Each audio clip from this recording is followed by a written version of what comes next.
All right, so I'm back for round two.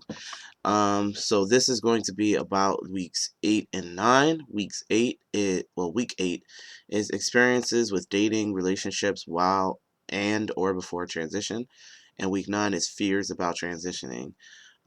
These are actually two topics that I think kind of go hand in hand. Um, so the dating part, I can't say that I have too much experience in that. I've been in a relationship for 4 years now. But I can talk a little bit about when I met my girlfriend and where we're at now. So when I met her, of course, I identified as a stud. I did not really tell her about my inner battle between like feeling like I was trans and feeling like there was nothing I can do about it. It wasn't something that I told anyone really. But eventually I can't remember exactly at what point I began to show her some videos on YouTube um, about trans guys, but still not telling her this is how I feel, but just showing her and saying, what do you think about that? She completely shut down the very first time that I showed her a video. She was like, what is that? What does that mean? I don't get it. Oh, I can never do that. I can't be with somebody like that. And that in turn made me never want to bring it up again. But still, in not wanting to bring it up again, I still couldn't run far enough away from who I knew that I was. So actually, just this year, early January or late January, early February, I should say, I just broke down. Like I couldn't take it anymore. She wasn't doing anything. Like she never mentioned it again about those videos, and she wasn't doing anything to make me feel uncomfortable. On the contrary, like I'm the happiest I've ever been in a relationship. Um, but I was still very much hiding that I knew I was. And so I broke down and told her, and she's been my backbone ever since. I think when you have someone in your corner, it makes all the difference in the world when you're going through something as serious as transitioning. This is not something that you just do one day and then the next day you just go back like, oh, I didn't really like that. No, this is a coming into who you are. This is a forever change. This is my life. This is not a game to me at all. I can only speak for me. Some people wind up regretting it, and for whatever reasons, that's just not my story. I've been on T since early September, and it's the best decision I've ever made. Even in just disclosing on my job and disclosing at church and just being able to have the freedom to be myself. This is the first time I'm comfortable in my own skin, minus the dysphoria. Just being alive for the first time it's like breathing. Um, it's so liberating. I can't imagine being any other way. And for years I was so miserable. But I've been blessed to be in a relationship that is completely supportive of my transition, of Mekhi, where I'm going, and who I am. So dating wise, I don't really have any experience there, but yeah, for you guys out there who are dating, I wish you the best of luck.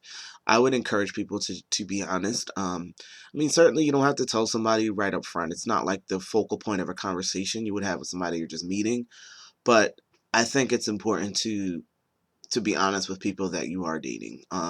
Especially once things start getting serious. I mean, you might not mention it, blind date. Hey, by the way, I'm trans. Like, no, you might not do that.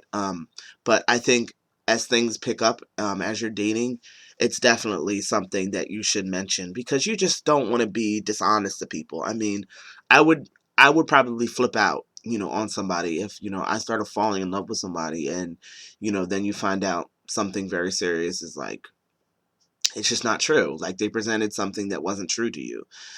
If you don't want that to happen to you, I mean, don't do that to other people. It's really not fair. So I just encourage people to just be honest with who you are. Yeah. So that's enough about that. Week 9 is fears about transitioning.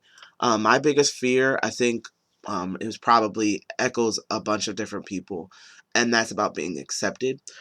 For me, it wasn't so much about society as it was in my family and my church. I grew up in church. It's really a big part of my life. I grew up in a Pentecostal in the Pentecostal tradition at the time. I mean, and it was strict. I was in church all the time.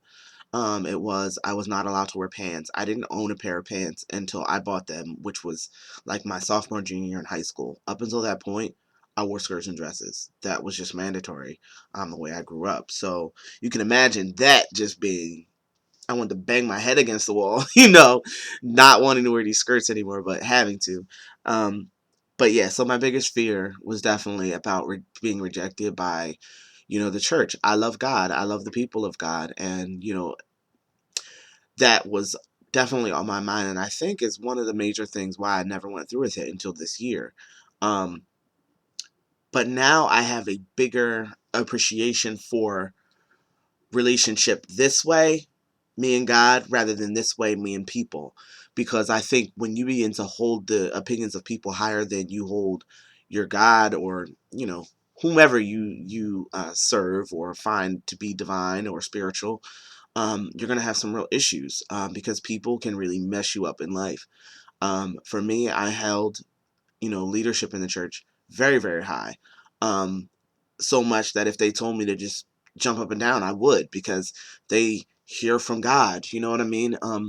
To really put a distinguishing line between where they're people and when they're actually the messengers of the Lord, it can be hard to figure that out. And I think I'm still learning how to do that.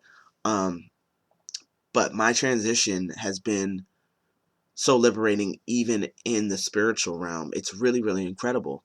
Um, I'm trying to think of another fear. Uh, I think also probably fear of not really measuring up to being a man, um, because I'm just kind of coming into it. And if my biggest thing is, if I feel like I can't do it, I probably won't do it. And that's not really good, because in life, if you don't fail at something, you never know what you're going to be good at. You have to try. So me, when I started transitioning, I definitely was putting a lot of weight on, am I going to measure up to men? Am I going to measure up to being this iconic image that I always kind of held in the back of my head, so far away from people, because I was scared to really show it. But one thing that I've been thinking a lot about is how much I observed my father and my brothers growing up. Um, my parents are deceased, so I don't really have my father to kind of go to right now. And I'm not really, really close with my brothers either. But I had started the other day thinking about, wow, in the terms of manhood, I do know a little bit. I know what I remember, about how my father treated women, how my father just treated people, the interactions that I had with my brothers on how to carry yourself, on how to tie a tie, on how to brush your hair, little things like that. It's like I remember those things, and I remember watching them and being fascinated and kind of envying them at the same time. So me now being on this journey, it's like, although I don't have those kind of relationships that I would like, I have my memory. You know what I mean? Um, and even in having memory, I don't feel like I have to be them. I'm me.